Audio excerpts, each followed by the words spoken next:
মেয়েটা বাথটাবে গোসল করতেছিল, তখনই সে হঠাৎ দেখে যে তার পার আঙুলগুলো একটা আরেকটার সাথে লেগে যাচ্ছে। এটা দেখে সে অনেকটাই ভয় পেয়ে যায়। কিছুক্ষণের ভিতরেই তার সামনে একটা মাছ ছিল, সেটা ধরে সে খেয়ে নেয়। কিন্তু তার কাছে এটা বেশ আজব লাগতেছিল, যার কারণে সে এখানে বমি করে ফেলে দেয়। পরের দিন যখন সে ডাক্তারের কাছে যায়, তার পার এই আঙুলগুলো লেগে যাওয়া দেখায়। ডাক্তার বলে এটা একটা রোগ, অপারেশন করলে ঠিক হয়ে যাবে। মেয়েটা ডাক্তারকে জানায় এমনটা তার সাথে ছিল না, মাত্র এক রাতেই এমনটা হয়েছে। ডাক্তারও এটা নিয়ে চিন্তায় পড়ে যায়। সে বড় একটা ডাক্তারের সাথে ফোন দিয়ে কথা বলতে থাকে। মেয়েটা ডাক্তারের এইসব দেখে ভালো লাগতেছিল না, যার কারণে সে হসপিটাল ছেড়ে চলে আসে। বাড়িতে এসে একটা অস্ত্র দিয়ে পার জোড়া লাগাটা সে নিজেই কাটে। কিন্তু পরের দিন মেয়েটা আস্তে আস্তে দেখতে পায় তার দুটো পা এক জায়গায় হয়ে যাচ্ছে, ধীরে ধীরে যেন তার পা গুলোই হারিয়ে যাচ্ছে। এরপরের দিন মেয়েটা যখন আবারও ঘুম থেকে উঠে দেখে তার পাই নেই, পা দুইটা আস্তে আস্তে বদলে গিয়ে অন্য এক ধরনের লেজের মতো হয়ে গেছে। মেয়েটা দেখে তার শরীরের কিছু জায়গা দিয়ে নিঃশ্বাস নেওয়ারও জায়গা হয়ে গেছে।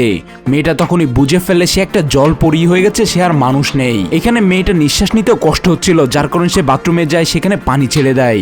এই পানির ভিতরে তার একটু ভালো লাগতেছিল। কিছুক্ষণ পরে এই মেয়েটার একটা বান্ধবী আসে, কিন্তু এই জল পরিওয়ালা মেয়েটা তার বান্ধবীর সাথে দেখা করতে চায় না। সে চায় না যে সে এমন হয়ে গেছে এমনটা কেউ জানুক। তারপরেও তার বান্ধবী তার সাথে দেখা করে তাকে সাহায্য করতে চায়। তার বান্ধবী বুঝতে পারে সে এখানে বেশিক্ষণ বেঁচে থাকতে পারবে না, যার কারণে তাকে গাড়িতে করে একটা সমুদ্র সৈকতে নিয়ে যায় আর সমুদ্রের ভিতরে ছেড়ে দেয়। মেয়েটা বুঝতে পারে তার বাকি জীবনটাই সমুদ্রের ভিতরে কাটাতে হবে, যার কারণে সে সমুদ্রের গভীরে চলে যায়।